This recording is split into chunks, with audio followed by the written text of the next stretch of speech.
جب حضرت مہدی کی قیادت میں مسلمان صاحب ایمان اہل عرب یہودیوں اور عیسائیوں کی طاقت سے ٹکرائیں گے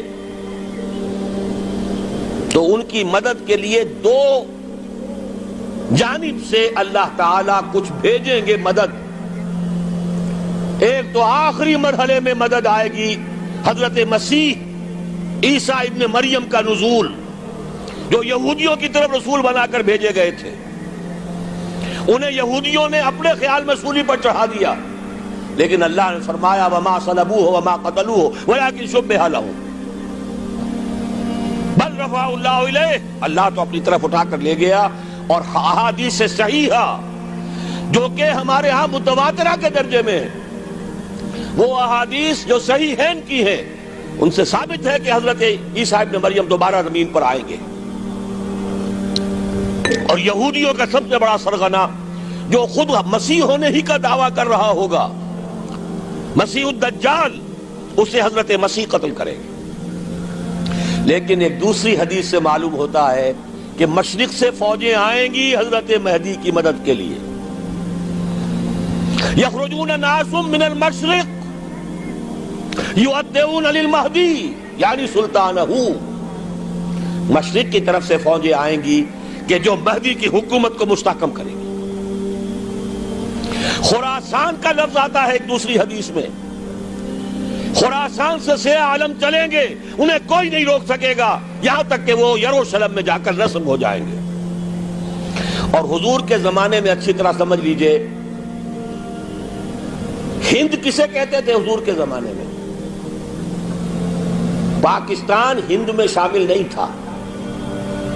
سندھ و ہند، سندھ ایک مکمل ملک تھا، ہند اس کے بعد شروع ہوتا تھا.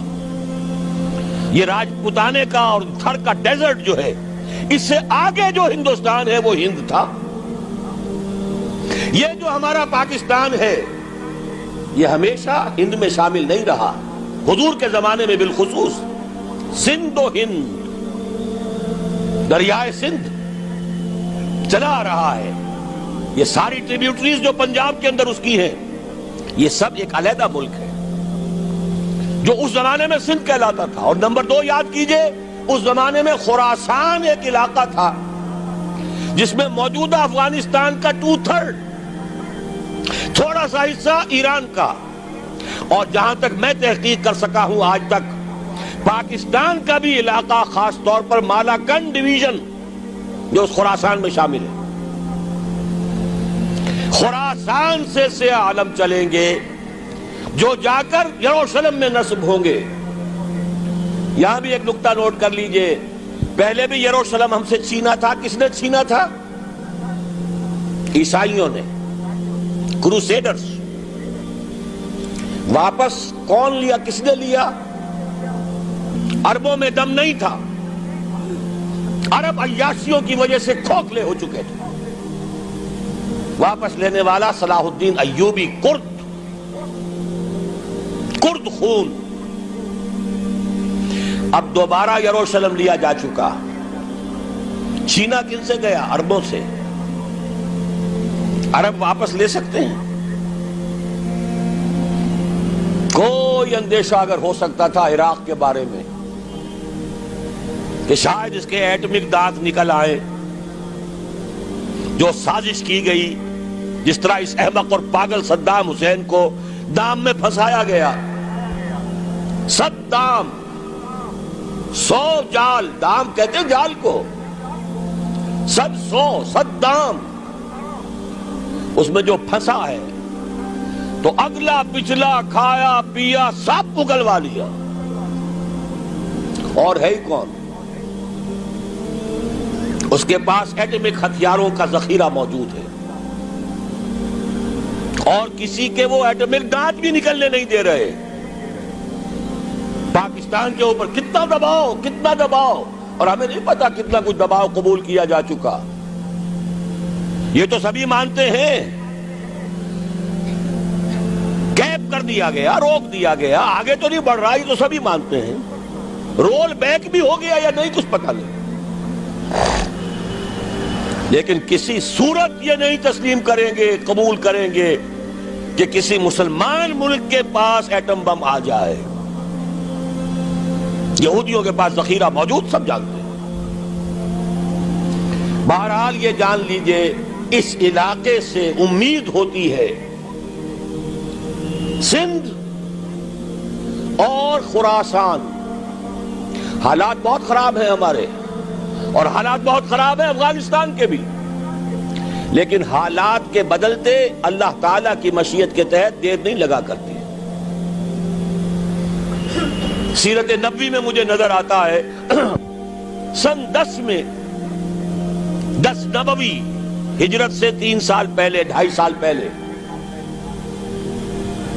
کہیں سے کوئی امید کی کرن نظر نہیں آتی تھی کہ عرب میں اسلامی حکومت قائم ہو جائے گی. 10 برس ہو چکے محمد الرسول اللہ کو دعوت دیتے ہوئے، اور ابھی تک بمشکل 125 آدمی ہے. اپنے بل پر اپنے طاقت پر مکے میں رہ بھی نہیں سکتے.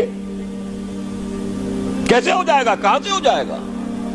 میں آج پوچھتا ہوں، کوئی سر بتائے کہیں سے کوئی امید کی کرن اس وقت نظر آتی ہے؟ اس ماحول میں لے جائیے. اگلے 3 سال میں کیا ہو گیا؟ پہلے سال 6، اگلے سال 12، اس سے اگلے سال 72، اور بیعت عقبہ ثانیہ ہجرت، اور وہاں سے اب حضور کی طرف سے انیشیٹ شروع ہو گیا، انیشیٹو. تو ہم نہیں کہہ سکتے اللہ تعالیٰ کی قدرت، اللہ کی مشیت. یہ یقین ہے کہ دنیا کے خاتمے سے پہلے نظام خلافت قائم ہوگا، اور تمام دنیا میں ہوگا. ظاہر ہے کہیں پہلے کسی ایک جگہ سے ہوگا، جیسے حضور کے زمانے میں ہوا. اگر بیک وقت پوری دنیا میں ہو سکتا تو حضور کے دست مبارک سے ہوتا. اگر حضور کے دست مبارک سے بھی ایک ملک میں ہوا، جزیرہ نما عرب میں ہوا، پھر حضور کے امتی ہیں نا، ابو بکر ہے، عمر ہے، عثمان ہے، صحابہ کرام کی فوجیں نکلی ہیں، امتی ہیں. امتیوں کے ہاتھوں اس کی توسیع ہوئی. اب بھی یہی ہوگا، کسی ایک علاقے میں ہوگا. میرا گمان ہے، میں یہ یقین سے نہیں کہہ سکتا.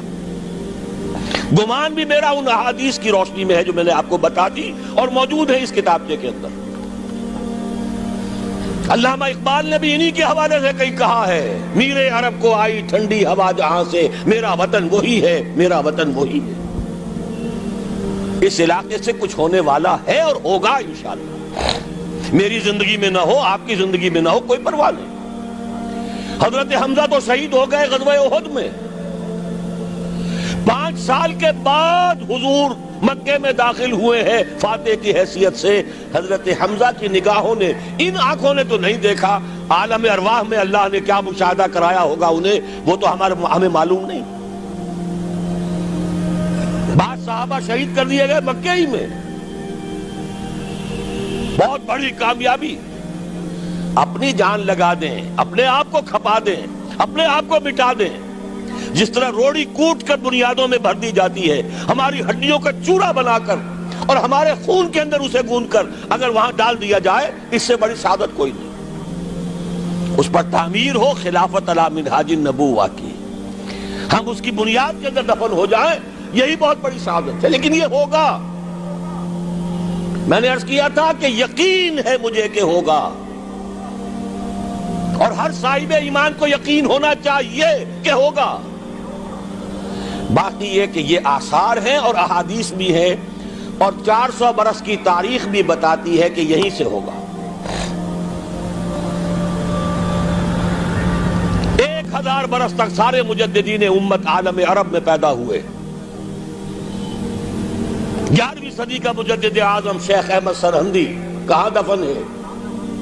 سرہند میں، ہندوستان میں. 12ویں صدی کا مجدد اعظم شاہ ولی اللہ دہلوی کہاں دفن ہے؟ دہلی میں.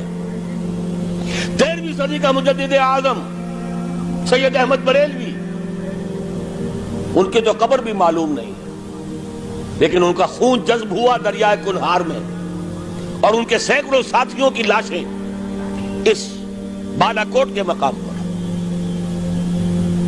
14ویں صدی کے مجدد اعظم شیخ الہند، لیکن ان کے ساتھ ساتھ اتنے اعظم رجال علامہ اقبال جیسا مفکر، مولانا مودودی جیسا مصنف، مولانا الیاس جیسا مبلغ، کہیں اور ہمیں دکھا دیجئے آپ۔ میں کل کہیں عرض کر رہا تھا، دیکھیے پہلے جو ہے 1000 برس تک ہر خیر ہندوستان میں باہر سے آ رہا تھا۔ معین الدین اجمیری باہر سے آ رہے ہیں، شیخ علی حجویری باہر سے آ رہے ہیں، سندھ میں جتنے اولیاء دفن ہیں سب کے سب باہر سے، ایران سے چلے آ رہے ہیں۔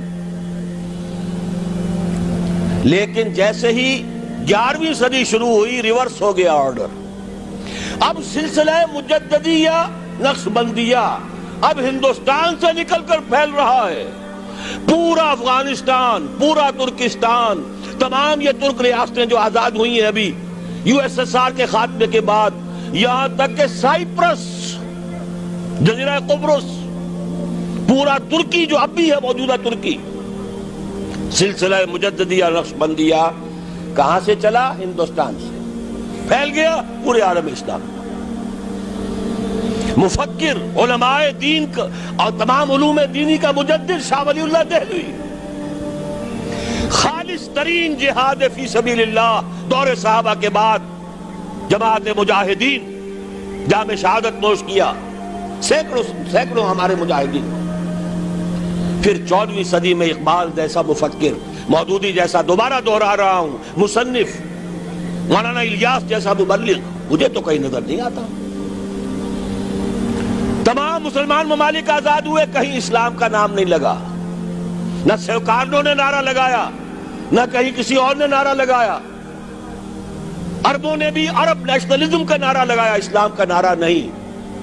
تحریک پاکستان میں نعرہ لگا، پاکستان کا مطلب کیا؟ لا الہ الا اللہ۔ صبح عرض کر چکا ہوں، تحریک خلافت پوری دنیا میں کہیں نہیں، صرف بر عظیم پاک و ہند میں۔ اور کیسی تحریک خلافت کہ ہندو شریک ہوئے، گاندھی شامل ہوا، پورے ہندوستان کو جس نے گنجا دیا۔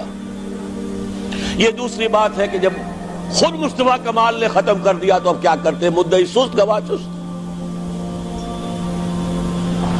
نوٹ کرنے کی بات ہے، کچھ آثار ہیں، 400 سال کی تاریخ ہے، بتا رہی ہے پاکستان کا قیام خود ایک معجزہ۔ یہ ساری چیزیں مشیت ایزدی میں کسی بڑے خیر کا پیش خیمہ ہے۔